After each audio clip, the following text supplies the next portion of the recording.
সুপ্রিয় দর্শক, স্বাগত জানাচ্ছি দৈনিক যুগান্তরে। আপনাদের সাথে আছি আমি তাওহিদ মাহমুদ।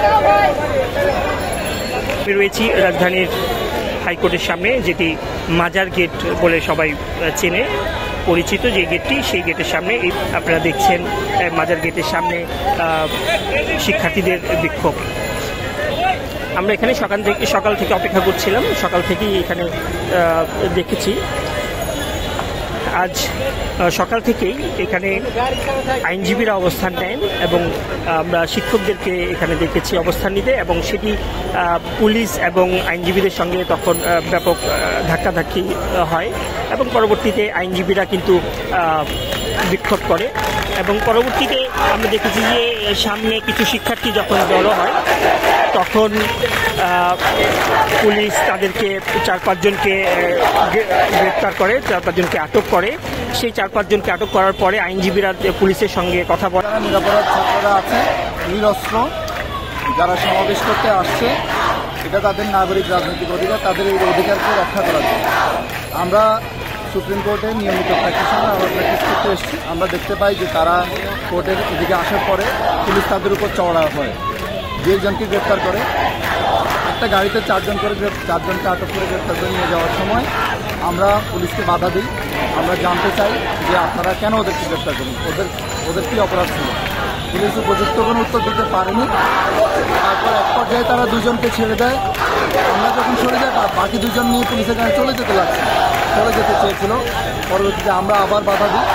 আমরা তাদেরকে অনুরোধ করি যে কারণ দর্শন, কেন ওদেরকে গ্রেপ্তার করবেন, কারণ দর্শন শেষ হওয়া পর্যন্ত আপনাদেরকে আমরা এখান দিয়ে যেতে দিব না, যেতে হলে আমাদের উপর দিয়ে যেতে হবে। তখন তারা বাকি 2 জনকে ছেড়ে দিয়েছে। এখন এরা যারা শান্তিপূর্ণ আন্দোলন করছে তাদের মোস্ট অফ দ্য এজেন্সের কোনো রাজনৈতিক পরিচয় নাই, তারা সাধারণ ছাত্রছাত্রী। তাদের দাবির ন্যায্যতা কতটুকু সে বিষয়ে বলছি না, তাদের নিরাপত্তার জন্য আমরা এখানে এসেছি। আমরা পুলিশ এবং আইনশৃঙ্খলা বাহিনী, রক্ষাকারী বাহিনীকে বলেছি যে আপনারা ওদের উপর কোনো অস্ত্র প্রয়োগ করবেন না, তাদের প্রোটেকশনের জন্য আমরা এখানে আছি। অস্ত্র প্রয়োগ করতে হলে আমাদেরকে পার হয়ে যেতে হবে। আমরা এখানে বিজিবি দেখতে পেয়েছি, এর পরবর্তীতে 2-3 প্ল্যাটুন বিজিবি এখানে মোতায়েন করা হয়েছে। তাদের এবং আইনশৃঙ্খলা রক্ষাকারী বাহিনীর সদস্যরাও এখানে রয়েছেন।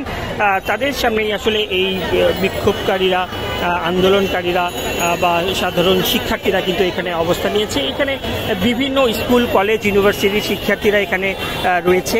তাদের সাথে কিন্তু শিক্ষকদেরকেও আমরা দেখেছি এবং নানান পেশার মানুষদেরকেও এখানে এই শিক্ষার্থীদের পাশে আমরা দেখেছি। এবং পাশাপাশি যদি বলি যে রেড ক্রিসেন্ট সোসাইটির সদস্যদেরকেও আমরা এখানে দেখেছি। রেড ক্রিসেন্ট সোসাইটির সদস্যরা বলেছে তারা এখানে সকল মানুষের ফার্স্ট এইড দেওয়ার জন্য আসলে যদি কোনো অপ্রীতিকর ঘটনা ঘটে তাৎক্ষণিক ফার্স্ট এইড দেওয়ার জন্য আসলে তারা এখানে অবস্থান করছে। আসলে বাংলাদেশ রেড ক্রিসেন্ট সোসাইটি সবসময়ই মানুষের পাশে দাঁড়ায়। যখনই আমরা দেখতে পেয়েছি যে বাংলাদেশে আমাদের চলমান সহিংস পরিস্থিতিতে আমরা যে কোনো ধরনের মানুষকে প্রাথমিক চিকিৎসা সেবা এবং অ্যাম্বুলেন্স সেবা দেওয়ার জন্য প্রস্তুত আছি। সো আমরা দেখতে পেয়েছি বেশ কিছুদিন ধরেই আসলে বিভিন্ন জায়গায় সহিংস পরিস্থিতির সৃষ্টি হয়েছে।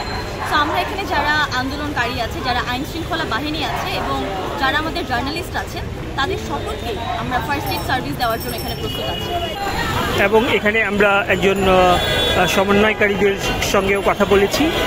তারা বলেছেন যে তারা আসলে তাদের যে 9টি দাবি, সেই 9টি দাবি আদায় না হওয়া পর্যন্ত তাদের এই কর্মসূচি চলবে, এবং যেই হত্যাকাণ্ড হয়েছে সেই হত্যাকাণ্ডের বিচার না হওয়া পর্যন্ত তাদের এই আন্দোলন, তাদের এই কর্মসূচি কিন্তু তারা চালিয়ে যাবেন। পরিবারের একজনকে চাকরির ব্যবস্থা করতে হবে। যারা আহত হয়েছে প্রত্যেক আহত ভাই এবং বোনদেরকে যথাযথ ক্ষতিপূরণের ব্যবস্থা করতে হবে। আমরা আমাদের ভাইদের প্রতি ফোঁটা রক্তের হিসাব না নিয়ে আমরা রাজপথ থেকে যাব না। আমরা সুস্পষ্টভাবে বলতে চাই, যত ভাইয়েরা শহীদ হয়েছেন, যত ভাইয়েরা আহত হয়েছেন, আমরা জাতিসংঘের অধীনে নিরপেক্ষ তদন্তের দাবি করছি।